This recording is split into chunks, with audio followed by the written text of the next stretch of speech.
student, how are you? Welcome to my channel.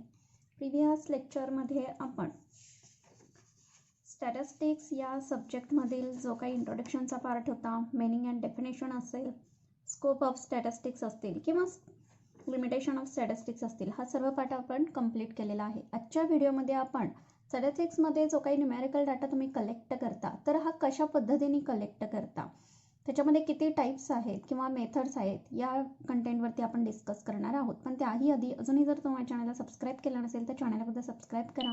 Video आवडला तर नक्की लाईक करा आणि जास्तीत जास्त विद्यार्थ्यांपर्यंत व्हिडिओ शेअर करा. बघा, कलेक्शन ऑफ डाटा बघत असताना याच्यामध्ये 2 टाइप्स महत्त्वाचे आहेत. फर्स्ट म्हणजे प्रायमरी डाटा अँड सेकंड म्हणजे secondary data. Primary data and secondary data याच्यामध्ये प्रायमरी आणि सेकंडरी या दोन्ही सोर्सेसमधून डाटा तुम्हाला काय केला जातो, कलेक्ट केला जातो. म्हणजे जसं आपण म्हणतो की स्टॅटमध्ये आपण न्यूमेरिकल डाटा प्रेझेंट करतो, अनालाइज करतो, तर त्या दृष्टिकोनातून जो काही डाटा तुम्ही कलेक्ट करता तर तो 2 पद्धतीने तुम्ही डाटा कलेक्ट करू शकता. फर्स्ट म्हणजे प्रायमरी डाटा अँड सेकंड म्हणजे सेकंडरी डाटा. प्रायमरी डाटा म्हणजे काय आणि सेकंडरी डाटा म्हणजे काय ते आपण पाहणारच आहोत. पण प्रायमरी डाटा कलेक्ट करण्याचे काही सोर्सेस आपल्याला माहिती असले पाहिजे. त्याचबरोबर सेकंडरी डाटा म्हणजे काय आणि तो कलेक्ट करतानाचे काही सोर्सेस जे काही आहेत ते आपण आजच्या लेक्चरमध्ये पाहणार आहोत. बघा, कलेक्शन ऑफ डाटा पाहत असताना प्रायमरी डाटा आणि सेकंडरी डाटामध्ये नक्की काय डिफरन्स आहे हे अगोदर पाहूया. प्रायमरी डाटा म्हणजे काय, तर ज्या वेळेला व्यक्ती स्वतः डाटा कलेक्ट करते, मग तो क्वेश्चनरी थ्रू असेल, डायरेक्ट पर्सनल इंटरव्ह्यू थ्रू केला असेल, म्हणजे कुठलीही इन्फॉर्मेशन तो कलेक्ट करतो तर तिथं तो स्वतः जाऊन कलेक्ट ज्यावेळेला इन्फॉर्मेशन करतो त्याला आपण प्रायमरी डाटा किंवा प्रायमरी सोर्स असं म्हणणार आहोत. दुसरी गोष्ट आहे ती म्हणजे सेकंडरी डाटा किंवा सेकंडरी सोर्स. सेकंडरी सोर्सेसमध्ये ज्यावेळेला सेकंडरी डाटा आपण कलेक्ट करतो तर याच्यामध्ये आपण अवेलेबल जो काही अदर पार्टीचा डाटा जो काही आहे त्याच्यातून आपल्याला जो काही रिसर्च करायचा आहे, त्याच्यासाठी जी काही रिक्वायर इन्फॉर्मेशन पाहिजे ती आपण कलेक्ट करत असतो. जसं की गव्हर्नमेंट पब्लिकेशन्स असतील, मॅगझिन्स असतील, नेट थ्रू असेल, ही जी काही इन्फॉर्मेशन आहे ती ऑलरेडी अवेलेबल असते, ती फक्त आपण कलेक्ट करतो. तिथं स्वतः आपण काही करत नाही, रिसर्च करत नाही.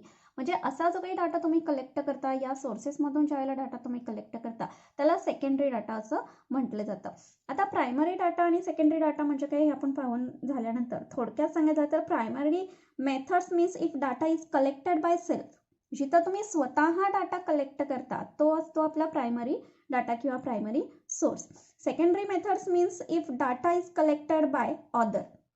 सेकंडरी डाटा किंवा सेकंडरी सोर्स थोडक्यात सांगायचं झालं तर इतर जी काही इन्फॉर्मेशन ऑलरेडी अवेलेबल असतात, जसं मॅगझिन्स असतील, न्यूजपेपर असतील, गव्हर्नमेंट पब्लिकेशन्स असतील, नेट असेल, तर अशा थ्रू ज्या वेळेला डाटा तुम्ही ऑलरेडी अवेलेबल असतो तो तुम्ही कलेक्ट करता, तुम्हाला जेवढा रिक्वायर आहे तेवढा, तर तो तुमचा असणार आहे सेकंडरी डाटा किंवा सेकंडरी सोर्स. आता प्रायमरी डाटा कलेक्शनचे काही टेक्निक्स किंवा काही टूल्स आपल्याला माहिती असणं महत्त्वाचं आहे की टेक्निक्स ऑफ डाटा कलेक्शन याच्यामध्ये ज्यावेळेला प्रायमरी डाटा किंवा टेक्निक्स ऑफ डाटा कलेक्शनमध्ये टोटली प्रायमरी डाटाचे आणि सेकंडरी डाटा कशा पद्धतीने तुम्ही कलेक्ट करता, कोणत्या सोर्स थ्रू कलेक्ट करता ते आपण पाहणार आहे. पण सुरुवातीला प्रायमरी डाटा ज्यावेळेला तुम्ही कलेक्ट करता तर त्याच्या काही मेथड्स तुम्हाला फॉलो कराव्या लागतात किंवा काही टेक्निक्स यूज करावे लागतात किंवा ज्याला आपण म्हणू सोर्सेस काही तुम्हाला तिथं प्रायमरी डाटासाठी यूज कराव्या लागतात. सुरुवातीला प्रायमरी डाटा म्हणजे मी काय सांगितलं की जिथं तुम्ही स्वतः इन्फॉर्मेशन कलेक्ट करता, डाटा कलेक्ट करता, त्याला आपण म्हणणार आहोत प्रायमरी डाटा किंवा प्रायमरी सोर्सेस. याच्यामध्ये पाहायला गेलं तर डायरेक्ट आणि इनडायरेक्ट अशा 2 मेथड्स आपण सांगू शकतो. कशामध्ये, तर प्रायमरी डाटामध्ये किंवा प्रायमरी सोर्सेसमध्ये ज्यावेळेला डाटा तुम्ही कलेक्ट करता तर याच्यामध्ये direct method and indirect method अशा 2 मेथड्स आपण अप्लाय करू शकतो. In this method investigator is appointed. Investigator means the person who collect the information with the help of the investigator from the collected and related person. The required information of data is collected. According to this method, time for data collection, require data less out, cost for data collection on require more, it is more reliable method than the other method of the data collection.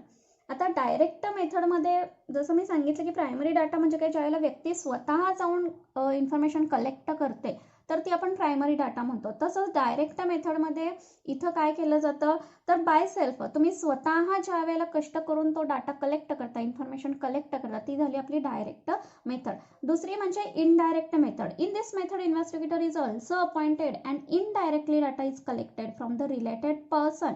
Drawback, limits of direct method. Try to reduce in this method time for data collection and cost for data collection require more, but due to this method we have get true and real in portion. Indirect मेथडमध्ये काय केलं जातं तर एक witness किंवा एक third party apply केली जाते, म्हणजे इनडायरेक्टली, की काही गोष्टी अशा असतात की ज्याही रिसर्चमध्ये आपल्याला इन्फॉर्मेशन जी काही हवी असेल तर ती आपण डायरेक्टला स्वतः जाऊन कलेक्ट नाही करू शकत. तर अशा सिच्युएशनमध्ये आपण थर्ड पार्टी आयोजित करू आणि त्या थर्ड पार्टी थ्रू आपण काय करू शकतो, ती इन्फॉर्मेशन कलेक्ट करू शकतो. ही झाली आपली इनडायरेक्ट मेथड. आता methods of collection of primary डाटामध्ये जे काही सोर्सेस आहेत ते आपण पाहूया. फर्स्ट म्हणजे डायरेक्ट पर्सनल ऑब्झर्वेशन और इंटरव्ह्यू. प्रायमरी डाटाच काय सांगतो की ज्यावेळेला व्यक्ती स्वतः इन्फॉर्मेशन कलेक्ट करते तो झाला प्रायमरी डाटा किंवा प्रायमरी सोर्स. इथं सुद्धा डायरेक्ट पर्सनल ऑब्झर्वेशन और इंटरव्ह्यू, व्यक्तीला जी काही रिक्वायरमेंट इन्फॉर्मेशन हवी आहे, ज्या व्यक्तीशी रिलेटेड असेल, ज्या सब्जेक्टशी रिलेटेड रिसर्च करायचं असेल, तर त्या ठिकाणी व्यक्ती स्वतः जाऊन किंवा आपण स्वतः जाऊन तिचं वैयक्तिकरित्या इंटरव्ह्यू घेऊन ऑब्झर्वेशन तिचं करून कुठल्या बाबतीत रिसर्च करायचं आहे, हे ज्या वेळेला व्यक्ती स्वतः जाऊन करते ती झाली डायरेक्ट पर्सनल ऑब्झर्वेशन और इंटरव्ह्यू. एक डिमेरिट्स इथं आपल्याला सांगता येईल की या मेथडमध्ये कॉस्ट आणि टाइम जास्त यूज होऊ शकतो, कारण व्यक्ती स्वतः गेल्याशिवाय ती इन्फॉर्मेशन तिला कलेक्ट करता येत नाही. तेवढ्यासाठी कुठंही व्यक्ती असेल, रिसर्चसाठी आपल्याला इन्फॉर्मेशन गरजेची आहे तर त्या ठिकाणी त्या व्यक्तीला जाणं गरजेचं आहे आणि तिथून डाटा तो कलेक्ट केला पाहिजे. याच्यासाठी कॉस्ट आणि टाइम तुमचा जास्त प्रमाणात यूज होतो. नेक्स्ट पॉईंट आहे इनडायरेक्ट इन्व्हेस्टिगेशन. आता इनडायरेक्ट इन्व्हेस्टिगेशनमध्ये काय केलं जातं तर in some investigation it may happen that the person concerned do not know the problem or do not supply the information for various reasons. For example, to investigate into communal riot or standard of education. आता याच्यामध्ये काय केलं जातं, जसं मी सांगितलं की indirect मेथडमध्ये तुम्हाला विटनेस किंवा थर्ड पार्टी आयोजित केली जाते, तसं इनडायरेक्ट इन्व्हेस्टिगेशनमध्ये ज्या वेळेला व्यक्ती स्वतः त्या ठिकाणी जाऊ शकत नाही किंवा इम्पॉसिबल होतं की अशा व्यक्तीकडून आपलं काम नाही होऊ शकत किंवा आपण डायरेक्ट फेस टू फेस गेलं किंवा फोन थ्रू गेलं तर आपल्याला ती व्यक्ती इन्फॉर्मेशन देऊ शकत नाही. मग अशा वेळेला थर्ड पार्टी किंवा विटनेस आपण नेमू शकतो आणि एखादा एजंट नेमू शकतो आणि त्या थ्रू ती इन्फॉर्मेशन कलेक्ट करू शकतो, डाटा कलेक्ट करू शकतो. त्याला आपण म्हणणार आहोत इनडायरेक्ट इन्व्हेस्टिगेशन. थर्ड मेथड आहे ती म्हणजे क्वेश्चनरी मेथड. क्वेश्चनरी मेथडमध्ये बाय पोस्ट किंवा थ्रू एन्युमरेटर्स थ्रू सुद्धा डाटा तुम्ही कलेक्ट करू शकता. आता क्वेश्चनरी मेथडमध्ये मी सांगितलं की फेस टू फेस असेल, बाय पोस्ट असेल, त्यानंतर एन्युमरेटर्स थ्रू असेल किंवा इंटरव्ह्यू थ्रू असेल, अशा पद्धतीनं मेथड्स अप्लाय करून त्याच्यामध्ये क्वेश्चनरी किंवा एक क्वेश्चनची सिरीज आपण तयार करून त्यानुसार सुद्धा संबंधित सब्जेक्टशी रिलेटेड रिसर्च करायचं असेल तर ती इन्फॉर्मेशन आपण कलेक्ट करू शकतो. क्वेश्चन एक प्रिपेअर करून किंवा एक चाचणी तयार करून त्याच्या थ्रू त्या व्यक्तीला पुढं मांडू शकतो आणि त्यानुसार आपण इन्फॉर्मेशन कलेक्ट करू शकतो. त्याला आपण म्हणणार आहोत questionnaire method. Next last method आहे प्रायमरी डाटामधील किंवा सोर्स आहे तो म्हणजे थ्रू लोकल करस्पॉन्डन्स. बघा, अशा ठिकाणी व्यक्ती जाऊ शकत नाही तर अशा वेळेला काही एजंट्स थ्रू ती इन्फॉर्मेशन काय केली जाते, कलेक्ट केली जाते. त्याला आपण म्हणणार थ्रू लोकल करस्पॉन्डन्स थ्रू काय केली जाते, ही इन्फॉर्मेशन कलेक्ट केली जाते, डाटा कलेक्ट केला जातो. However, is not to be taken as very accurate since personal bias of the correspondent is involved in it.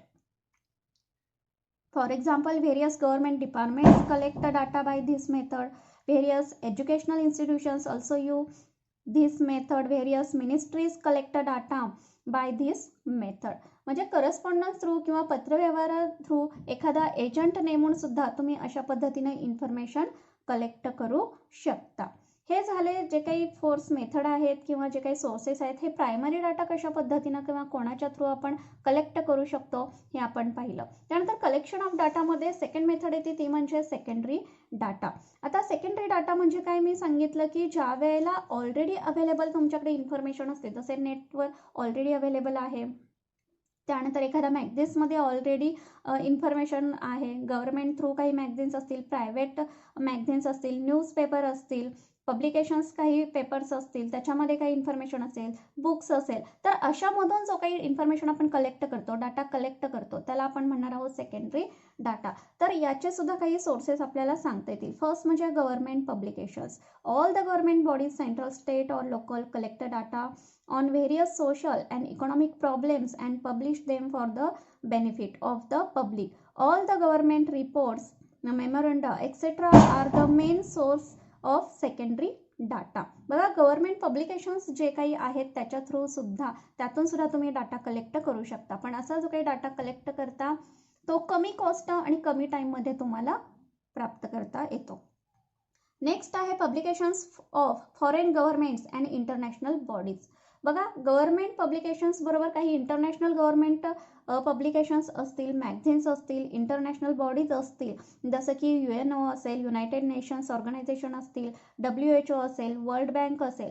तर अशा प्रकारच्या ज्या काही गव्हर्नमेंट संस्था आहेत तर त्यांचे मॅगझिन्स, न्यूजपेपर असतील किंवा काही पब्लिकेशन्स पेपर असतील, तर त्याच्या थ्रू सुद्धा तुम्ही ऑलरेडी अवेलेबल असते इन्फॉर्मेशन, त्याच्यातून डाटा तुम्ही जो काही रिक्वायर आहे तो कलेक्ट करू शकता. नेक्स्ट आहे पब्लिकेशन्स ऑफ प्रायव्हेट ऑर्गनायझेशन्स. जसं गव्हर्नमेंट पब्लिकेशन्स थ्रू तुम्ही इन्फॉर्मेशन कलेक्ट करू शकता, डाटा कलेक्ट करू शकता, तसंच पब्लिकेशन्स ऑफ प्रायव्हेट ऑर्गनायझेशन, काही प्रायव्हेट संस्था आहेत, ऑर्गनायझेशन आहेत किंवा व्यापारी संस्था आहेत की ज्याच्यातून तुम्ही, एज्युकेशन संस्था आहेत त्याच्यातून तुम्ही डाटा कलेक्ट करू शकता. Private bodies such as various trade unions, chambers of commerce, bank, cooperative bodies collect the data for their own problems and use. But this data can be used as secondary data to study wider problems. त्यानंतर next आहे journals असेल, magazines असेल, मग गव्हर्नमेंटचे journal असतील, private फर्मचे असतील, international लेवलचे जर्नल्स, मॅगझिन्स असतील, तर याच्या थ्रू सुद्धा तुम्ही डाटा इकॉनॉमिकली, सोशली डाटा काय करू शकता, कलेक्ट करू शकता. लास्ट आहे publications of educational and research institute. Subject कोणता तुम्ही घेतलेला आहे रिसर्चसाठी, त्यानुसार तुम्ही डाटा कोणत्या फील्डमधून कलेक्ट करू शकता, कोणत्या सोर्समधून डाटा कलेक्ट करू शकता हे ठरत असतं. जसं की research institute, universities and other educational institutions are always engaged in some social, economics and educational research. Since the data are collected by qualified persons, this data can be used by others as secondary data. म्हणजे याच्या through सुद्धा, म्हणजे educational firm असतील, research institutions असतील, याच्या through जे काही public केलेले असतील, पेपर्स असतील, मॅगझिन्स असतील, जर्नल्स असतील, तर याच्यामधून सुद्धा तुम्ही डाटा कलेक्ट करू शकता.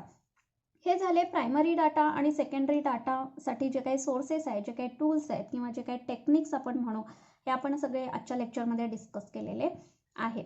त्यानंतर नेक्स्ट पार्टमध्ये सेन्सस अँड सॅम्पलिंग मेथड म्हणजे काय, त्याच्यासाठी जे काही ॲडव्हान्टेजेस आहेत, डिसॲडव्हान्टेजेस आहेत, त्या सर्व पार्टवर आपण डिस्कस करणार आहोत.